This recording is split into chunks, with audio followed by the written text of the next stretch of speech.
ജീവധാര ജീവമൊഴി കാൽവരിനാഥന്റെ സ്നേഹമൊഴി തിരുനിറത്താൽ ജീവനേകും യേശുനാഥന്റെ ജീവമൊഴി ജീവധാര ജീവധാര ജീവധാര.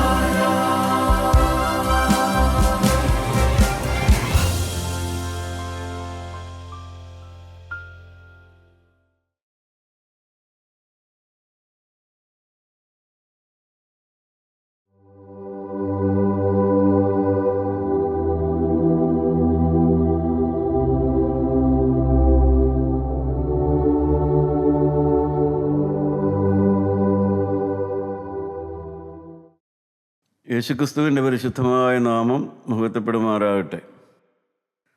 നാവ് മൂലം നശിക്കുന്ന മനുഷ്യർ. സങ്കീർത്തനം 36 സങ്കീർത്തനം 2 വാക്യവും സദൃശവാക്യം 28-13 നമുക്ക് വായിക്കാം. തൻ്റെ കുറ്റം തെളിഞ്ഞ് വെറുപ്പായി തീരുകയില്ല എന്നിങ്ങനെ അവൻ തന്നോട് തന്നെ മധുരവാക്ക് പറയുന്നു. അങ്ങനെ പറയുന്ന ആളുകളുണ്ടെന്നാണ് അവിടെ സങ്കീർത്തനക്കാരൻ പറയുന്നത്. സദൃശവാക്യം 28-13 വായിക്കാം. തൻ്റെ ലംഘനങ്ങളെ മറയ്ക്കുന്നവന് ശുഭം വരികയില്ല, അവയെ ഏറ്റുപറഞ്ഞ് ഉപേക്ഷിക്കുന്നവനോ കരുണ ലഭിക്കും. ദൈവത്തിന് സ്തോത്രം. വഞ്ചിക്കപ്പെടുക, വഞ്ചന എന്ന വാക്ക് നമുക്കെല്ലാവർക്കും തന്നെ സുപരിചിതമായൊരു വാക്കാണ്. വഞ്ചന, ധനത്തിൻ്റെ വഞ്ചന, അത് വളരെ പ്രചാരമുള്ളതായൊരു വാക്ക് തന്നെയാണ്. ധനത്തിൻ്റെ വഞ്ചന, മേടിച്ചാൽ തിരികെ കൊടുക്കാതിരിക്കുക, ഓരോ സർവീസുകൾക്കും ഓരോ കാര്യങ്ങളുടെ പേരിൽ പണം പിരിക്കുക, അത് നടത്താതിരിക്കുക, വ്യാജമായി ചെയ്യുക, അങ്ങനെ ധാരാളം വഞ്ചന. മൊബൈൽ ഉപയോഗിക്കുന്നവർക്കറിയാം, മൊബൈൽ ഉപയോഗിച്ചുള്ളതായ ധാരാളം ധനത്തിൻ്റെ വഞ്ചനകൾ ഈ ആധുനിക കാലത്ത് വളരെ പ്രചാരമുള്ളതായൊരു വാർത്തയാണ്. ഇതൊക്കെ തന്നെ ബാങ്കിൽ കിടക്കുന്ന പണം നഷ്ടപ്പെടുന്നു, അതിനുള്ളതായ വഞ്ചിക്കപ്പെടുന്ന ഒരനുഭവം. വേറെയുമുണ്ട് വഞ്ചനകൾ. വിവാഹ വാഗ്ദാനം നടത്തി വഞ്ചിക്കുക, അതല്ലെങ്കിൽ സഹായം ചെയ്യാമെന്ന് പറഞ്ഞ് സഹായ വാഗ്ദാനം ചെയ്ത് വഞ്ചിക്കുക. ഇതെല്ലാം സാധാരണയായ കാര്യങ്ങൾ തന്നെയാണ്. ആത്മീയ രംഗത്തുമുണ്ട് വഞ്ചന എന്ന് പറയുന്നത്. ഒരിക്കലെങ്കിലും വഞ്ചിക്കപ്പെടാത്തവർ വളരെ കുറവാണ്. ആത്മീയമായ ആ വലിയ പദവി പോലും, അല്ലെങ്കിൽ ആ വലിയ ഉത്തരവാദിത്തം പോലും വഞ്ചിക്കാൻ വേണ്ടി ഉപയോഗിക്കുന്നവരെ നമുക്ക് ചുരുക്കമായിട്ടെങ്കിലും കാണുവാനായിട്ട് സാധിക്കും. പ്രിയപ്പെട്ടവരെ, കാരണം ഒരു ദുഷ്ടനായ പിശാച് ഇതിൻ്റെ എല്ലാം പിന്നിൽ പ്രവർത്തിക്കുന്നുണ്ട്. യോഹന്നാന്റെ സുവിശേഷം 10-ാം അധ്യായത്തിൻ്റെ 10-ാമത്തെ വാക്യത്തിൽ പറയും, അറുക്കുവാനും മുടിക്കുവാനും മോഷ്ടിക്കുവാനും അല്ലാതെ ദുഷ്ടൻ വരുന്നില്ല എന്ന്. 10-10 നമുക്കൊന്ന് വായിച്ചു നോക്കാം. മോഷ്ടിപ്പാനും അറുപ്പാനും മുടിപ്പാനുമല്ലാതെ കള്ളൻ വരുന്നില്ല. ദൈവത്തിന് സ്തോത്രം. മനുഷ്യരായി നമ്മുടെ ഓരോരുത്തരുടെയും ഉള്ളിൽ ഒരു വാതിലുണ്ട്. ആ വാതിൽ നമുക്ക് മാത്രം തുറക്കാൻ കഴിയുന്നതായ ഒരു വാതിലാണ്. ആ വാതിൽ തുറന്ന് നമുക്ക് ഒന്നുകിൽ യേശുവിനെ അകത്ത് പ്രവേശിപ്പിക്കാം, അല്ലെങ്കിൽ ആ വാതിൽ തുറന്ന് ദുഷ്ടനായ പിശാചിനെ അകത്ത് പ്രവേശിപ്പിക്കാം. നമുക്കറിയാം ഏദൻ തോട്ടത്തിൽ എന്താണ് സംഭവിച്ചത് നമുക്കറിയാം. അവിടെ ഹവ്വായും അവളുടെ ഹൃദയത്തിൻ്റെ വാതിൽ തുറന്ന് സാത്താൻ ഇടം കൊടുത്തു, പിശാചിനിടം കൊടുത്തു. പിശാച് അവളെ ഭീഷണിപ്പെടുത്തിയില്ല. പിശാച് ആകെ ചെയ്തത് ഒന്ന് പ്രലോഭിപ്പിച്ചു. എന്തായിരുന്നു പ്രലോഭനം? അവൻ്റെ പിശാചിൻ്റെ ഉള്ളിലെ ഉദ്ദേശം എന്തായിരുന്നു? ഹവ്വായും ആദാവും എല്ലാം തന്നെപ്പോലെയാകണം. എന്നുവെച്ചാൽ താൻ പിശാച മാലാഖയായിരുന്നു ഒരു കാലത്ത്, അവൻ ദൈവത്തോട് നിഗളിച്ച് ദൈവത്തിൻ്റെ പോലെയാകണം, അത് ദൈവത്തേക്കാൾ ഉന്നതനാകണമെന്നെല്ലാം ഉള്ളതായ ആ ഭാവത്തോട് വന്നതുകൊണ്ടാണ് മാലാഖ പിശാചായിട്ട് മാറിയത്. അങ്ങനെയാണ് പിശാച് ഉണ്ടായതെന്ന് വേദപുസ്തകം പഠിപ്പിക്കുന്നു. അതുകൊണ്ട് പിശാചിനൊരു ഉദ്ദേശമേ ഉണ്ടായിരുന്നുള്ളൂ, ഹവ്വായും ആദാമും ഹവ്വായും തന്നെപ്പോലെയാകണം, പിശാചിനെ പോലെയാകണം, ദൈവത്തോട് മത്സരിക്കുന്നവരാകണം, ദൈവത്തെ അനുസരിക്കാത്തവരാകണം. ആ ദുഷ്ടലാക്കോടെയാണ് പിശാച് ഏദൻ തോട്ടത്തിൽ വന്നത്. പിശാചിന് അത് സാധിക്കുകയും ചെയ്തു. കാരണം ആ ഹൗവ ഹൃദയത്തിൻ്റെ വാതിൽ തുറന്ന് ദുഷ്ടനായ പിശാചിനെ അകത്ത് കയറ്റി. പ്രിയപ്പെട്ടവരെ, ഇന്നും മനുഷ്യരായി നാം ഓരോരുത്തരും അറിയാതെയും അറിഞ്ഞും ചെയ്യുന്നതായ ഒരു കാര്യമാണിത്. കാരണം പിശാച് നമ്മളെ പ്രലോഭിപ്പിക്കുന്നത് നാം പിശാചിനെ പോലെ ആകാൻ വേണ്ടിയിട്ടാണ്. എന്തിനാണ് പിശാചിനെ പോലെ ആകുക എന്ന് പറഞ്ഞാൽ എന്താ അർത്ഥം? ഏതെങ്കിലും പ്രത്യേക വേഷം ധരിക്കുകയോ കൊമ്പ് മുളയ്ക്കുകയോ അങ്ങനെയൊന്നുമല്ല. ദൈവത്തോട് ഏതെങ്കിലും കാരണവശാൽ എതിർക്കുന്നവരാകുക, ദൈവത്തോടും ദൈവവചനത്തോടും ദൈവാത്മാവിൻ്റെ വഴികളോടും നീരസമുള്ളവരാകുക, അതിൻ്റെ വഴികളോട് ഈർഷ്യയുള്ളവരാകുക, ഇടർച്ചയുള്ളവരാകുക. അതാണ് ദുഷ്ടൻ്റെ തന്ത്രം. അത്രയേ ഉള്ളൂ. അല്ലാതെ നമ്മളെ പ്രത്യേക വേഷം കെട്ടിക്കണമെന്നോ പിശാചിനെ പോലെ വലിയ കൊടും കൊലപാതകങ്ങളാകണമെന്നോ ഭീകരന്മാരാക്കണമെന്നോ പിശാചിന് അത്ര വലിയ നിർബന്ധമൊന്നുമില്ല. ദൈവത്തിൻ്റെ വഴികളോട് ഇണങ്ങാത്തവരാക്കിയെടുക്കുക. ഇത്രയേ ഉള്ളൂ ദുഷ്ടനായ പിശാചിൻ്റെ ഉള്ളിലെ ലാക്കെന്ന് പറയുന്നത്. മനുഷ്യൻ വഞ്ചിക്കപ്പെടുന്നു. സ്വയം വഞ്ചിക്കുന്ന കാര്യമാണ് നാം അവിടെ വായിച്ചത്. തൻ്റെ കുറ്റം തെളിഞ്ഞ് വെറുപ്പായി തീരുകയില്ല എന്ന് തന്നോട് തന്നെ മധുരവാക്ക് പറയുന്നു. ദൈവത്തിന് സ്തോത്രം. നമുക്കറിയാം, 1 കൊരിന്ത്യർ 6-ാം അധ്യായത്തിൻ്റെ 9-ാമത്തെ വാക്യം നാം വായിക്കുമ്പോൾ അവിടെയും നാം വായിക്കുന്നുണ്ട് സ്വയം വഞ്ചിക്കപ്പെടുന്ന അവസ്ഥ. വേദപുസ്തകത്തിൽ പറഞ്ഞിരിക്കുന്നതായ സ്വയവഞ്ചനയാണ്. മറ്റുള്ളവരെ വഞ്ചിക്കുന്ന കാര്യമാണ് നാം ലോകത്തെല്ലാം കാണുന്നത്. ധനത്തിൻ്റെ വഞ്ചന, വിവാഹ വാഗ്ദാനം നടത്തിയ വഞ്ചന, പണത്തിൻ്റെ കാര്യത്തിലുള്ളതായ വഞ്ചന, അത് സഹായിക്കാമെന്ന് പറഞ്ഞുള്ളതായ വഞ്ചന, ലേബല് സഹായിക്കാമെന്നാണ്, പക്ഷേ വഞ്ചനയാണ് അതിൻ്റെ പിന്നിലുള്ളത്.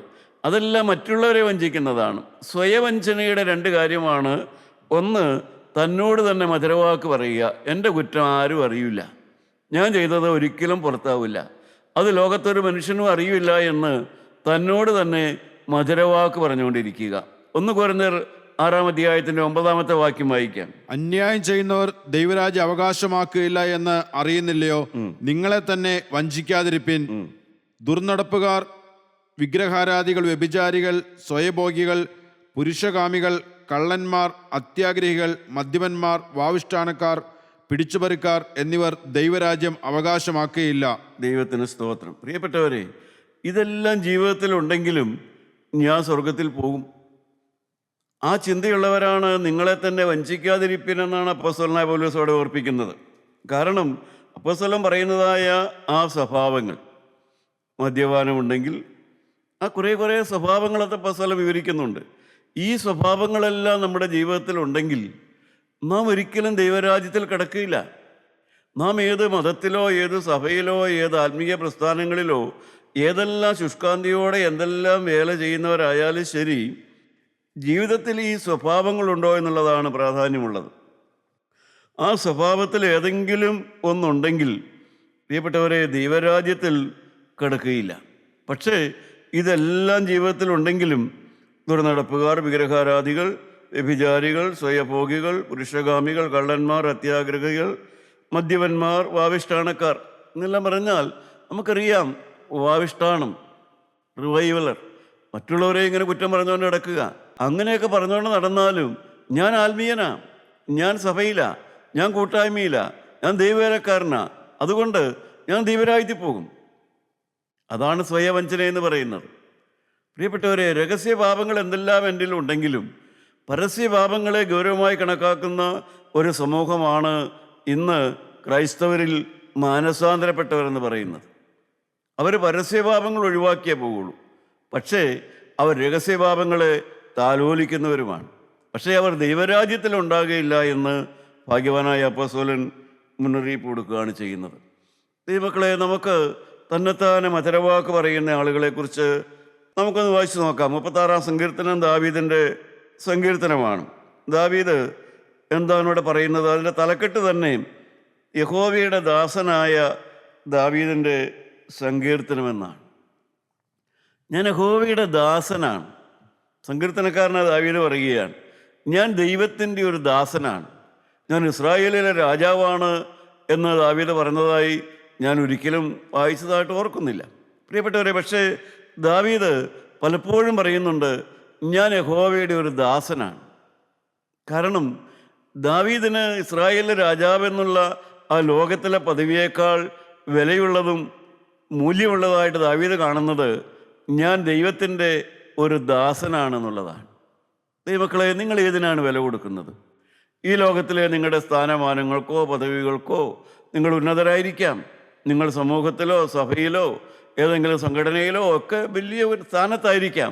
അതിനാണോ വില? ദൈവത്തിൻ്റെ ഒരു ദാസനാണ് എന്നുള്ളതിനാണോ വില? ദാവീദ് വില കൊടുത്തത് ഞാനൊരു ദൈവദാസനാണ് എന്നുള്ളതിനാണ്.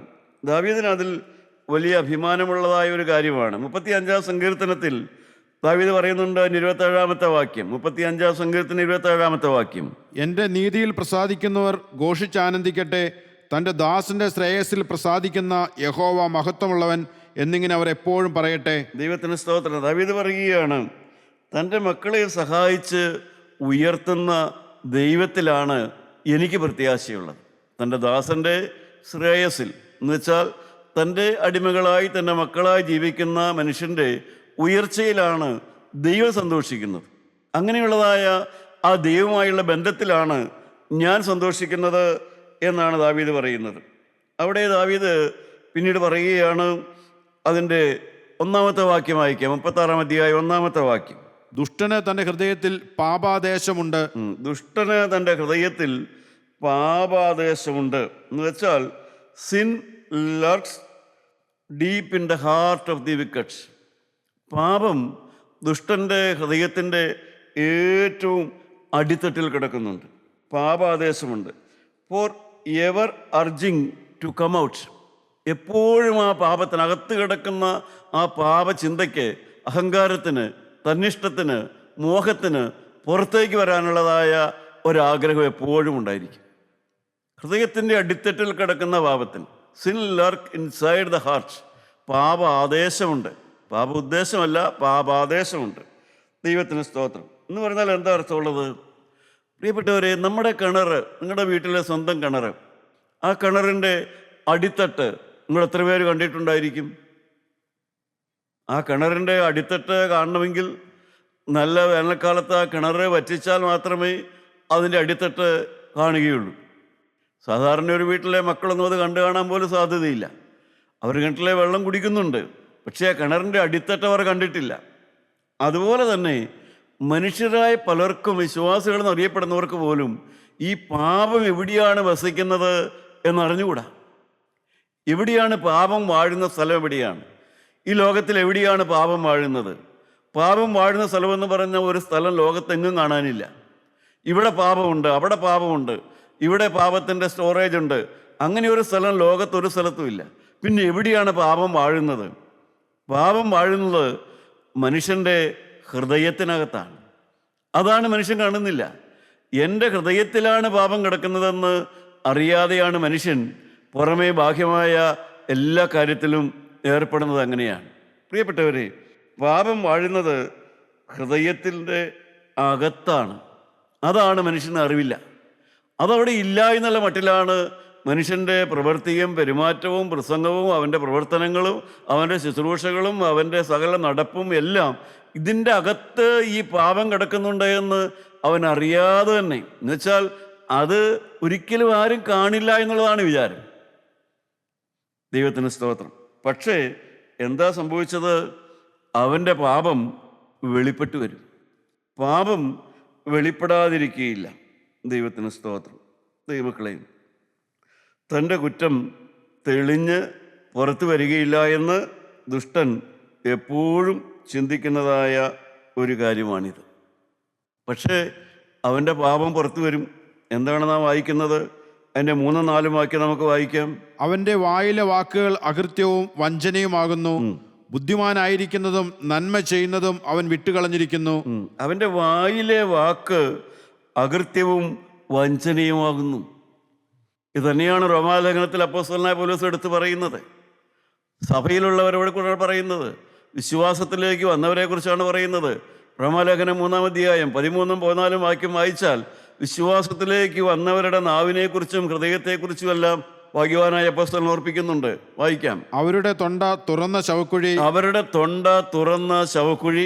നാവുകൊണ്ട് അവർ ചതിക്കുന്നു, നാവുകൊണ്ട് അവർ ചതിക്കുന്നു. സർപ്പവിഷം അവരുടെ അധരങ്ങൾക്ക് കീഴെയുണ്ട്, സർപ്പവിഷം അവരുടെ അധരങ്ങൾക്ക് കീഴെയുണ്ട്. അവരുടെ വായിൽ ശാപവും കയ്പും നിറഞ്ഞിരിക്കുന്നു. അവരുടെ വായിൽ ശാപമുണ്ട്, കയ്പുണ്ട്.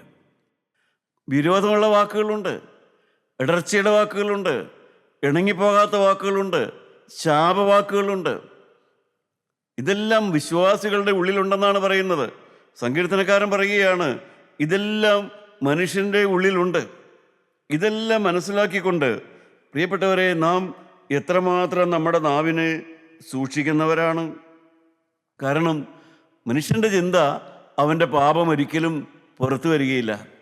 എന്ന് പറഞ്ഞാൽ അവൻ്റെ പാപത്തെ ഫേസ് ചെയ്യാനുള്ള അതിനുള്ളതായ ധൈര്യം അവനില്ല. അവൻ ചെയ്ത പാപമാണ്, പക്ഷേ ആ പാപം പുറത്തറിയാനുള്ളതായ ആ കറേജിയസ് അല്ല. അവൻ്റെ നല്ല മുഖം മാത്രമേ പുറത്ത് കാണിക്കാൻ മനുഷ്യന് സാധാരണ ധൈര്യമുള്ളൂ. അവൻ്റെ ട്രൂ റിയാലിറ്റി, മനുഷ്യൻ്റെ യാഥാർത്ഥ്യഭാവം എന്താണെന്ന് ആരും അറിയാൻ മനുഷ്യൻ സ്വതവേ ഇഷ്ടപ്പെടുന്നില്ല. എപ്പോഴും ഒരു മുഖം മൂടിയുടെ മുന്നിൽ ഒളിച്ചിരിക്കാനാണ് മനുഷ്യൻ്റെ താല്പര്യം എന്ന് പറയുന്നത്. അതൊന്നും മാനസാന്തരപ്പെട്ടത് കൊണ്ട് മാത്രമൊന്നും മാറിക്കിട്ടുന്നതല്ല. പ്രിയപ്പെട്ടവരെ, നാം ഓരോരുത്തർ ചിന്തിച്ച് നോക്കുക, നമ്മുടെ ഹൃദയം എങ്ങനെ, നമ്മുടെ പാപം എവിടെ ഒളിച്ചിരിക്കുന്നു? അത് ഹൃദയത്തിനകത്ത് ഒളിച്ചിരിക്കുന്നു. ഹൃദയം നിറഞ്ഞു കവിയുന്നതെന്ന് വായ സംസാരിക്കുന്നു. തക്ക സമയത്ത് നമ്മുടെ ഹൃദയത്തിനകത്തുള്ളത് പുറത്തു വരിക തന്നെ ചെയ്യും. അതൊന്നും മറച്ചു വയ്ക്കാനായിട്ട് ഒരിക്കലും സാധിക്കില്ല. ഇതാണ് ദൈവത്തിൻ്റെ വചനം ഓർപ്പിക്കുന്നത്. സങ്കീർത്തനക്കാരൻ ദാവീദ് ദൈവത്തിൻ്റെ ദാസനാണെന്ന് പറഞ്ഞുകൊണ്ട് ഓർക്കുകയാണ്, എപ്പോഴും മനുഷ്യൻ വ്യാജത്തിൽ ഇഷ്ടപ്പെടുന്നവനാണ്. സങ്കീർത്തനക്കാരൻ ദാവീദ് വ്യാജം ഇഷ്ടപ്പെടുന്നവനല്ല. അവനവൻ്റെ പാപം വെളിച്ചത്ത് വരും, അതവൻ അറിയാം, അതവൻ പഠിച്ച ആത്മീയ സത്യമാണ്. ഇന്ന് അനേകരും ആത്മീയത്തിലെ ഈ പരമസത്യം പഠിച്ചിട്ടില്ല. കാരണം അറിയിൽ പറഞ്ഞത് പുറമുകളിൽ ഘോഷിക്കും, രഹസ്യമായി പറഞ്ഞത് പരസ്യമായി തീരും. ഇത് മറച്ചു വയ്ക്കാവുന്ന കാര്യമല്ല. പാപം ഒരിക്കൽ ഏത് ഭാവത്തിലായാലും, വായുകൊണ്ട് പറഞ്ഞതായാലും പ്രവൃത്തികൾ ചെയ്തതായാലും അതൊരിക്കലും രഹസ്യമായിരിക്കില്ല. അത് പുറത്തു വരിക തന്നെ ചെയ്യും. പക്ഷേ അത് വരികയില്ല എന്ന് തന്നോട് തന്നെ മധുരവാക്ക് പറയുന്നതായ ആളുകളുണ്ട്. യോശുവയുടെ പുസ്തകം 7-ാം അധ്യായം എടുക്കാം.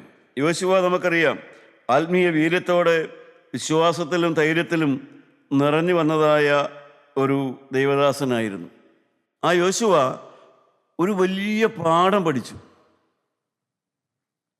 മോശയുടെ പിൻഗാമിയായിട്ട് വന്ന യോശുവ ഒരു വലിയ പാഠം പഠിച്ചു. ഇസ്രായേൽ മക്കളുടെ പുറപ്പാടിൻ്റെ കാലത്ത് മോശയുടെ കൂടെ ഇറങ്ങി പുറപ്പെട്ട ആ തലമുറ അങ്ങ് തീർന്നു. ആ തലമുറ ഏതാണ്ട് അങ്ങ് അവസാനിച്ചു. പിന്നെ ഇസ്രായേലിൽ ഒരു യുവ നേതൃത്വം ഉണ്ടായി. ഇസ്രായേലിൽ ആ മോശയുടെ കൂടെ പുറപ്പെട്ടതിൽ യോശുവയും കാലേബും മാത്രമേ കനാൻ നാട് കണ്ടുള്ളൂ. നമുക്കറിയാം, ആ പഴയ തലമുറ അങ്ങ് മാറി. ഒരു യുവ നേതാവുണ്ടായി, ഒരു യുവ നേതൃത്വമുണ്ടായി തീർന്നു. ദൈവത്തിന് സ്തോത്രം. ആ യുവ നേതൃത്വം ആദ്യത്തെ യുദ്ധം ജയിച്ചു. അത് എരിഹോ കോട്ട പിടിക്കുന്നതായ യുദ്ധമായിരുന്നു. ആ യുദ്ധത്തിൽ അവർ അത്ഭുതകരമാവണ്ണം ജയിച്ചു. വൻ വിജയമാണ് എരിഹോ കോട്ട പിടിച്ചപ്പോൾ അവർക്ക് ലഭിച്ചത്. ദൈവത്തിന് സ്തോത്രം. തുടർന്നുണ്ടായതായ ഒരു യുദ്ധമാണ് ഹായി കോട്ട പിടിക്കാൻ പോയതായ ആ യുദ്ധം. ആ യുദ്ധത്തിൽ അവർ അമ്പേ പരാജയപ്പെട്ടു. അവർക്ക് ആൾനാശമുണ്ടായി, അവർക്ക് മാനക്കേടുണ്ടായി.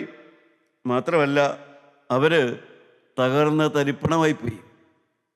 എല്ലാ തരത്തിലും അപമാനിതരായി. അവരുടെ കൂടെയുള്ള ആളുകൾ നശിച്ചുപോയി. അവരുടെ പട്ടാളക്കാർ കൊല്ലപ്പെട്ടു. എല്ലാ തരത്തിലും പരാജയപ്പെട്ടു. കാരണം എന്തായിരുന്നു അതിൻ്റെ പിന്നിലുള്ളതായ കാരണം? ഈ ഹായിക്കോട്ട പിടിക്കാൻ പോയ ഈ യോശുവയുടെ നേതൃത്വത്തിൽ തന്നെ. എരിഹോ കോട്ട പിടിച്ചതും യോശുവയുടെ നേതൃത്വമാണ്. പുറമേ നോക്കുമ്പോൾ ഹായിക്കോട്ട പിടിക്കുമ്പോഴും യോശുവയുടെ നേതൃത്വമാണ് അവിടെ. പക്ഷേ ഒന്നിൽ ജയിച്ചു, മറ്റേതിൽ പരാജയപ്പെട്ടു. എന്തുകൊണ്ടാണ് പരാജയപ്പെട്ടത്? ദൈവമക്കളെ, അത് പറയുമ്പോഴേ നമുക്ക് മനസ്സിലാവുകയുള്ളൂ. അത് പരാജയം, ഹായിക്കോട്ട പിടിക്കുന്നതിൽ പരാജയപ്പെട്ടതിൻ്റെ ഉത്തരവാദികൾ 2 പേരായിരുന്നു. ഒന്ന് യോശുവയും അവൻ്റെ മൂപ്പന്മാരുമായിരുന്നു. 2 ആഹാൻ എന്ന് പറയുന്നതായ ഒരു മനുഷ്യനായിരുന്നു പ്രധാനപ്പെട്ടതായ ഒരു പുള്ളി. ദൈവത്തിന് സ്തോത്രം. നമുക്കത് വായിച്ചു നോക്കാം. 7-ാം അധ്യായത്തിൻ്റെ 3-ാമത്തെ വാക്യം വായിച്ചു നോക്കാം. യോശുവയുടെ അടുക്കൽ മടങ്ങി വന്ന് അവനോട്, ജനമെല്ലാം പോകണമെന്നില്ല. ഹായിയെ ജയിച്ചടക്കുവാൻ 2000-3000 പോയാൽ മതി. സർവ്വജനത്തെയും അവിടേക്ക് അയച്ച് കഷ്ടപ്പെടുത്തേണ്ട. ദൈവത്തിന് സ്തോത്രം. പ്രിയപ്പെട്ടവരെ, അവിടെ ഹായി കോട്ട പിടിക്കാനുള്ള യുദ്ധത്തിൻ്റെ പ്ലാനിംഗ് ആണ് നടക്കുന്നത്. എന്നാൽ എരിഹു കോട്ട പിടിക്കാനുള്ള പ്ലാനിങ് എങ്ങനെയാണ് നടന്നത്? അത് 6-ാം അധ്യായത്തിൻ്റെ 2-ാമത്തെ വാക്യത്തിലുണ്ട്. യഹോവ യോശുവയോട് കൽപ്പിച്ചത്, ഞാൻ എരിഹോവിനെയും അതിന്റെ രാജാവിനെ യുദ്ധവീരന്മാരെയും നിന്റെ കയ്യിൽ ഏൽപ്പിച്ചിരിക്കുന്നു. ദൈവത്തിന് സ്തോത്രം. അപ്പോൾ എരിഹോ കോട്ട പിടിക്കാനായിട്ട് ആലോചിക്കുമ്പോൾ ദൈവത്തോടാണ് ആലോചന ചോദിക്കുന്നത്. ദൈവമാണ് ആലോചന പറഞ്ഞു കൊടുക്കുന്നത്. ദൈവമാണ് ഇതിൻ്റെ വഴിയിൽ പറഞ്ഞു കൊടുക്കുന്നത്. എന്നാൽ ഹായി കോട്ട പിടിക്കാനായിട്ട് വന്നപ്പോൾ പ്രിയപ്പെട്ടവരെ, ദൈവത്തോട് ആലോചനയില്ല. ദൈവത്തോട് ചോദിക്കുന്നത് പോലുമില്ല. ദൈവമേ, ഞാൻ എങ്ങനെയാണ് ചെയ്യേണ്ടത്? ദൈവത്തിൻ്റെ ഒരു ആലോചനയും വേണ്ട അവിടെ. കാരണം വലിയൊരു യുദ്ധം ജയിച്ചതിൻ്റെ പിൻബലമുണ്ട്. എരിഹോകോട്ട പിടിച്ചതിൻ്റെ പിൻബലമുണ്ട്. അതിൻ്റെ അറിവുണ്ട്, അതിൻ്റെ ജ്ഞാനമുണ്ട്, അതിൻ്റെ പരിജ്ഞാനമുണ്ട്. കണ്ണാലെ കണ്ടതായ ഒരു വൻ വിജയമുണ്ട്. അതിൻ്റെ പിന്നിൽ ഈ ചെറിയൊരു കാര്യത്തിന് വേണ്ടി എന്തിനു ദൈവത്തിൽ ആശ്രയിക്കണം? എന്തിനാണ് ദൈവത്തോട് ചോദിക്കുന്നത്? അത് യോശുവയും മൂപ്പന്മാരും അറിവുള്ള എല്ലാവരും കൂടി അതങ്ങ് പ്ലാൻ ചെയ്തു. പ്രിയപ്പെട്ടവരെ, അവിടെയാണ് ഒന്നാമത്തെ പരാജയം. കാരണം ദൈവം ഞങ്ങളോട് കൂടെ ഇരുന്ന് വലിയ യുദ്ധം നടത്തി. അതുകൊണ്ട് ഇനി എല്ലാ കാര്യത്തിനും ദൈവം ഞങ്ങളുടെ കൂടെ ഉണ്ടാകും എന്ന് അങ്ങ് സംഗതിവശാൽ അങ്ങ് ഗ്രഹിച്ചു പോയി. പ്രത്യേകിച്ച് പ്രാർത്ഥിക്കേണ്ട ഒരു ആവശ്യമില്ല. പ്രത്യേകിച്ച് ആത്മാവിൻ്റെ ആലോചന ചോദിക്കേണ്ട ഒരു ആവശ്യമില്ല. കാരണം ഇത്രയും വലിയൊരു കാര്യം നടന്നെങ്കിൽ പിന്നെ ഈ കാര്യം വളരെ നിസ്സാരമായിട്ട് തന്നെ എടുത്തു. പ്രിയപ്പെട്ടവരെ, പരാജയം സംഭവിച്ചു. യോശുവ പ്രാർത്ഥിക്കുന്നുണ്ട്. 7-ാം അധ്യായത്തിൻ്റെ 6-ാമത്തെ വാക്യത്തിൽ യോശുവയ്ക്ക് മനസ്സിലായി, തെറ്റുപറ്റിയെന്ന് മനസ്സിലാവുന്നുണ്ട്, പക്ഷേ കാരണം തിരിച്ചറിയുന്നില്ല. അതിൻ്റെ 6-ാമത്തെ വാക്യം വായിക്കാം. യോശുവ വസ്ത്രം കീറി യഹോവയുടെ പെട്ടകത്തിനു മുമ്പിൽ അവനും ഇസ്രായേൽ മൂപ്പന്മാരും തലയിൽ മണ്ണ് വാരിയിട്ടുകൊണ്ട് സന്ധ്യ വരെ സാഷ്ടാംഗം വീണ് കിടന്നു. ദൈവത്തിന് സ്തോത്രം. പ്രിയപ്പെട്ടവരെ, എവിടെയോ തെറ്റുപറ്റിയെന്ന് മനസ്സിലായി ദൈവം. പ്രിയപ്പെട്ടവരെ, തെറ്റുകൾ മനസ്സിലാവുകയാണ് അവിടെ വിനയപ്പെട്ടു. അതാണ് യോശുവയുടെ പ്രത്യേകത. എപ്പോഴും ജയിക്കുക എന്നുള്ളതല്ല അതിൻ്റെ വിജയമെന്ന് പറയുന്നത്. അത് വിൻസ്റ്റൺ ചർച്ചിൽ പറഞ്ഞതായി ഞാൻ വായിച്ചിട്ടുണ്ട്. Success is not final, failure is not final. ജയിച്ചാൽ അത് അവസാനമല്ല, തോറ്റാലും അത് അവസാനമല്ല. The courage is to face the reality or ready to correct. തിരുത്താൻ തയ്യാറാവുക. എന്തെങ്കിലും ഒന്ന് ജയിച്ചു, അതുകൊണ്ടൊന്നും അവസാനിക്കുന്നില്ല. അല്ലെങ്കിൽ തോറ്റുപോയി, അതുകൊണ്ട് അവസാനിക്കുന്നില്ല. ഇവിടെയാണ് എനിക്ക് തിരുത്താനുള്ളത്. അത് മനസ്സിലാക്കി തിരുത്തുന്നതാണ് വിജയമെന്ന് പറയുന്നത്. ദൈവമക്കളെ, എപ്പോഴും നമ്മുടെ ജീവിതത്തിൽ തിരുത്താനുള്ളതായ മനസ്സ് കിട്ടണം. ജയിച്ചെന്നുള്ളത് വലിയ അവസാനമൊന്നുമല്ല. ഇന്ന് ജയിച്ചവൻ നാളെ തോക്കും. എരിഹോക ജയിച്ചവൻ ഹായി കോട്ടയിൽ അമ്പയെ പരാജയപ്പെട്ടു. നാണക്കേടായി പോയല്ലോ എന്നാണ് യോശുവ പ്രാർത്ഥിക്കുന്നത്. ദൈവമേ, എങ്ങനെ മനുഷ്യൻ്റെ പുറത്ത് നോക്കുമെന്നാണ് ചോദിക്കുന്നത്. എൻ്റെ 10-ാമത്തെ വാക്യത്തിൽ ദൈവം മറുപടി പറയാൻ തുടങ്ങി. എന്തായിരുന്നു മറുപടി? യഹോവ യോശുവയോട് അരുളി ചെയ്തത്, എഴുന്നേൽക്ക, നീ ഇങ്ങനെ സാഷ്ടാംഗം വീണ് കിടക്കുന്ന എന്തിന്? ഇസ്രായേൽ പാപം ചെയ്തിരിക്കുന്നു. ഞാൻ അവരോട് കൽപ്പിച്ചിട്ടുള്ള എൻ്റെ നിയമം അവർ ലംഘിച്ചിരിക്കുന്നു. പ്രിയപ്പെട്ടവരെ, പാപം വന്നു. അത് കണ്ടുപിടിക്ക്. എവിടെയെല്ലാമാണ് പാപം വന്നത്? ഒന്ന്, നീ ദൈവത്തിൽ ആശ്രയിച്ചില്ല. രണ്ടാമത്, 6-ാം അധ്യായത്തിൻ്റെ 18-ാമത്തെ വാക്യത്തിൽ ദൈവം ഒരു അരുളപ്പാട് കൊടുത്തിരുന്നു. 6:18. എന്നാൽ നിങ്ങൾ ശപഥം ചെയ്തിരിക്കെ ശപഥാർപ്പണത്തിൽ വല്ലതും എടുത്തിട്ട് ഇസ്രായേൽ പാളയത്തിന് ശാപവും അനർത്ഥവും വരുത്താതിരിക്കേണ്ടതിന് ശപഥാർപ്പിതമായ വസ്തു ഒന്നും തൊടാതിരിപ്പാൻ സൂക്ഷിച്ചുകൊള്ളുവിൻ. ദൈവത്തിന് സ്തോത്രം. ദൈവം മുന്നറിയിപ്പ് കൊടുത്തിരുന്നു. ദൈവത്തിൻ്റെതാണ്, ദൈവത്തിൻ്റെ തുടരുത്. ദൈവത്തിന് വേണ്ടി മാറ്റിവെച്ചത് ശപഥാർപ്പിതം എന്ന് പറഞ്ഞാൽ ശാപം പിടിച്ചതെന്നല്ല, ദൈവത്തിന് വേണ്ടി വഴിപാടായി മാറ്റേണ്ടതാണ്. അതിൽ കയറി തുടരുത്. അത് മുന്നറിയിപ്പ് കൊടുത്തിരുന്നു. പക്ഷേ ആ മുന്നറിയിപ്പ് യോശുവ ജനത്തോട് പറഞ്ഞിരുന്നിരിക്കണം, തീർച്ചയായും പറഞ്ഞിരിക്കണം. പക്ഷേ ആ മുന്നറിയിപ്പ് അവഗണിച്ച് ആഹാൻ എന്ന് പറഞ്ഞ ഒരു മനുഷ്യൻ അവിടെ ചിലതെല്ലാം മാറ്റിവെച്ചു. ദൈവം അരുത് എന്ന് പറഞ്ഞ് ശപഥാർപ്പിതമായി വേർതിരിച്ചത് അവനും അവൻ്റെ ഭവനത്തിൽ കൊണ്ടുപോയി അവൻ്റെ ഭവനത്തിൽ അതിൽ അവൻ കുഴിച്ചിട്ടിരുന്നു എന്ന് നാം വായിക്കുന്നുണ്ട്. ദൈവമക്കളെ, എപ്പോഴും നാം ഓർത്തുകൊള്ളണം, keep away from devoted things. ദൈവത്തിന് വേണ്ടി വേർതിരിച്ചതിൽ നിന്ന് എപ്പോഴും നാം അതിലൊന്നും കൈവയ്ക്കാൻ നിൽക്കരുത്, അതിൽ തൊടാൻ നിൽക്കരുത്. ദൈവത്തിന് സ്തോത്രം. So that you will not bring disasters to your own family. ദൈവത്തിന് വേണ്ടി എന്ന് പറഞ്ഞ് മാറ്റിവെച്ചതിൽ നീ കൈതൊട്ടാൽ നിന്റെ കുടുംബത്തിന് നാശം വരും. അതുകൊണ്ടാണ് ദേവാലയത്തിലെ പണം അത് തുടരുത്, അത് കൈവയ്ക്കരുത്. അത് ദൈവത്തിന് വേണ്ടിയുള്ളതാണ്. അല്ലെങ്കിൽ ഒരു ആത്മീയ സംഘടനയിലെ ധനമായിരിക്കും. അതിൽ കൈവയ്ക്കരുത്, അതിൽ വ്യാജം കാണിക്കരുത്. അതെല്ലാം നിന്റെ കുടുംബത്തിനെ ദോഷം വരുത്തുകയുള്ളൂ. പ്രിയപ്പെട്ടവരെ, ഇതെല്ലാമാണ് അവിടെ സംഭവിച്ചത്. ഇതെല്ലാമാണ് അവിടെ സംഭവിച്ചത്. അവിടെ ഒരു ആഖാന് അവർ കല്ലെറിഞ്ഞ ചുട്ടുകൊന്നതായി നാം വായിക്കുന്നുണ്ട്. തിരുത്താനുള്ളത് തിരുത്തുക പ്രിയപ്പെട്ടവരെ. ദൈവത്തിൻ്റെ വചനം കേൾക്കുന്ന എൻ്റെ പ്രിയ സഹോദരീ സഹോദരന്മാരെ, നമ്മുടെ പാപം അത് പുറത്തു വരികയില്ല എന്ന് ഒരിക്കലും നിങ്ങൾ നിരൂപിക്കരുത്. നമ്മുടെ പുസ്തകം അടച്ച് നമ്മുടെ ഹൃദയത്തിലേക്ക് നമുക്ക് ചിന്തിച്ച് നോക്കാം. ഞാൻ അങ്ങനെ നിരൂപിക്കുന്നൊരു വ്യക്തിയാണോ? എനിക്ക് ഇന്ന തരത്തിലൊരു പാപം വന്നിട്ടുണ്ട്, അത് ഞാൻ ഏറ്റു പറഞ്ഞിട്ടില്ല, അതായത് അങ്ങനെ ഞാൻ മറച്ചു വച്ചിരിക്കുകയാണ്, അതാരും അറിയില്ല എന്നുള്ള ആ പാപത്തോടെ ഞാൻ പോവുകയാണ്. കർത്താവെ, തിരുവചനം എല്ലാം വെളിവാക്കി തരുന്നു. ഒരു വലിയ ജയമുണ്ടായതിൻ്റെ പിൻബലത്തിൽ ഒരു ചെറിയ കാര്യം ചെയ്യാൻ ദൈവത്തിൽ ആശ്രയിച്ചില്ല. അവിടെ മനുഷ്യൻ പരാജയപ്പെട്ടു. പ്രിയപ്പെട്ടവരെ, നമുക്ക് തിരുത്താനില്ലേ? നമുക്ക് ശാന്തമായി തിരുത്താനില്ലേ? ജയമുറപ്പെന്ന് കരുതിയെടുത്ത് പരാജയം 100% ഉറപ്പായിരുന്നു. ജയമുറപ്പെന്ന് കരുതിയെടുത്താണ് പരാജയം സംഭവിച്ചത്. നേതൃത്വത്തിനും തെറ്റുപറ്റി, അണികൾക്കും തെറ്റുപറ്റി, എല്ലായിടത്തും തെറ്റുപറ്റുന്നു. പ്രിയപ്പെട്ടവരെ, നമുക്ക് തിരുത്താം. അപ്പന് തെറ്റുപറ്റുന്നു, അമ്മയ്ക്ക് തെറ്റുപറ്റുന്നു, മക്കൾക്കും തെറ്റുപറ്റുന്നു. നമുക്ക് ദൈവസന്നിധിയിലേക്ക് ചെല്ലാം. കർത്താവേ, എൻ്റെ പാപം ഞാൻ ഏറ്റുപറയുന്നു, എൻ്റെ കുറ്റം ഞാൻ ഏറ്റുപറയുന്നു, എൻ്റെ വീഴ്ചകൾ ഞാൻ ഏറ്റുപറയുന്നു, എൻ്റെ കാപട്യ സ്വഭാവം ഞാൻ തുറന്നു പറയുന്നു. കർത്താവെ, ഇനിമേലതൊന്നും ആവർത്തിക്കില്ല. ഇന്നു മുതൽ ഞാനൊരു പുതിയ മനുഷ്യനായി ജീവിക്കും. യേശുവേ, നീ എനിക്ക് വേണ്ടി മരിച്ചതിനാൽ ഇന്നു മുതൽ ഞാനൊരു പുതിയ മനുഷ്യനായി ജീവിക്കും. യേശു ക്രിസ്തുവിൻ്റെ പരിശുദ്ധനാമം മഹത്വപ്പെടുമാറാകട്ടെ.